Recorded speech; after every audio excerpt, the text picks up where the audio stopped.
Vous avez déjà certainement entendu parler de ce qu'on appelle les stratégies de coûts. Bien des dirigeants affirment ainsi que leur stratégie consiste à réduire les coûts de leur entreprise afin de dégager une rentabilité supérieure à celle de leurs concurrents. Or, d'un point de vue stratégique, la réduction des coûts est une démarche à la fois inutile et nuisible. La réduction des coûts est globalement inutile pour une raison essentielle qui tient en une question. Connaissez-vous une manière de réduire vos coûts que vos concurrents ne sont pas capables d'imiter? En dehors de quelques rares exceptions, comme un procédé de fabrication unique ou une culture très spécifique, par nature difficile à reproduire, et tout entière tournée vers l'économie, eh bien la quasi-totalité des techniques utilisées pour réduire les coûts sont aisément imitables par vos concurrents, qu'il s'agisse de l'automatisation, de la délocalisation, de l'externalisation ou de toute autre forme d'optimisation.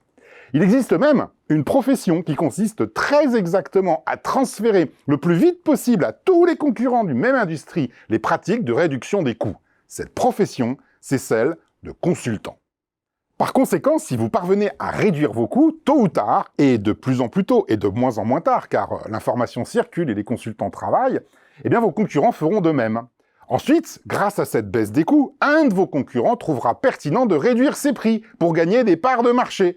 Et vous en viendrez nécessairement à baisser vous aussi vos prix. Au total, la baisse des coûts n'entraîne donc pas une hausse des profits, mais une baisse des prix.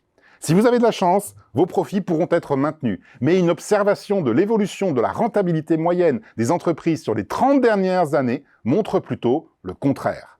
Tous les efforts de baisse des coûts se sont traduits par une baisse des prix et surtout par une érosion des profits.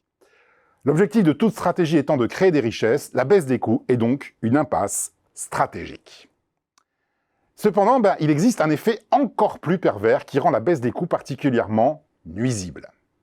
Si toutes les entreprises d'une industrie, puis d'un pays, puis d'un continent s'affrontent sur la baisse des coûts, elles en viennent naturellement à réduire le coût salarial.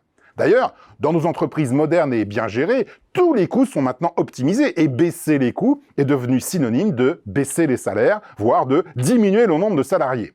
Or, si toutes les entreprises réduisent les salaires, le pouvoir d'achat de la population diminue. Pour continuer à vendre, il faut alors baisser les prix, donc baisser les coûts, et on y parvient en baissant encore plus les salaires.